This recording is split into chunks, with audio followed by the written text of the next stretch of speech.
रीवा ने भोसले निवास में दी सवी के चाय की टपरी खोलने की खबर, जिसे सुनने के बाद अक्का साहब राव साहब के उड़े होश। वहीं ईशान को भड़काने की अक्का साहब ने किया कोशिश, जिसके चलते ईशान ने लिया बहुत गलत फैसला। जी हाँ दोस्तों, स्टार प्लस के मोस्ट पॉपुलर शो गुम है किसी के प्यार के आज के एपिसोड में आपको देखने को मिलेगा कि रीवा सभी को देखती है चाय की टपरी पर चाय बनाते हुए। वहीं रीवा भोसले निवास पहुंचती है और सबको ये खबर देती है, जहां राव साहब और अक्का साहब ईशान से कहते हुए नजर आते हैं कि इस लड़की ने अब बदतमीजी की हद पार कर दी। हमारे परिवार की नाम उछालने के लिए, इज्जत उछालने के लिए उसने ऐसा किया होगा कि वो चाय बेचेगी तो सब यही सोचेंगे कि भोसले परिवार की बहू एक चाय बेच रही है। और वहीं अक्का साहब ईशान से कहती हैं कि ईशान, तुम्हें उस लड़की को डिवोर्स देना होगा, तभी हमारे परिवार की इज्जत बच सकती है। हमसे उसका कोई वास्ता नहीं होगा, तो वो चाय बेचे या कुछ भी बेचे। जिस पर चिन्मय कहते हुए नजर आता है कि वाह, भोसले परिवार के लोगों की सोच कितनी बड़ी है, उसको मैं सलाम करता हूँ।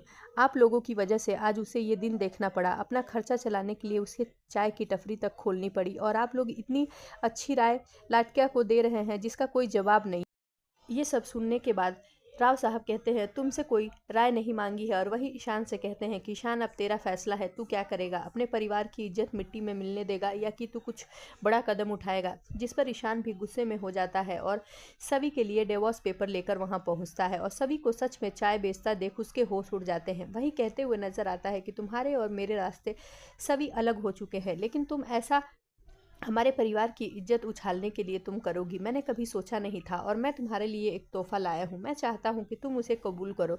वहीं सभी उस हाथ से लिफाफे को ले लेती है, और जैसे ही खोलती है उसके होश उड़ जाते हैं, क्योंकि वो डिवोर्स के पेपर रहते हैं। वहीं सभी 2 मिनट के लिए तो सब कुछ सोचती है, लेकिन फिर उसके बाद वो अपनी आई के हॉस्पिटल का खर्चा चलाने वाली बात उसके दिमाग में आती है, और वो सोचती है कि फिर अगर मैंने चाय की टपरी बंद कर दी तो मैं ताई के हॉस्पिटल का खर्चा कैसे उठा पाऊंगी। और वो फटाक से डिवोर्स के पेपर पर साइन कर देती है। उधर डिवोर्स का पेपर ईशान लेकर जाता है और सभी के साथ बिताए हुए पलों को सोचता है। जी हाँ दोस्तों, अब आगे के एपिसोड में देखते हैं कि सभी अपने आप को बेगुनाह कैसे साबित कर पाती है।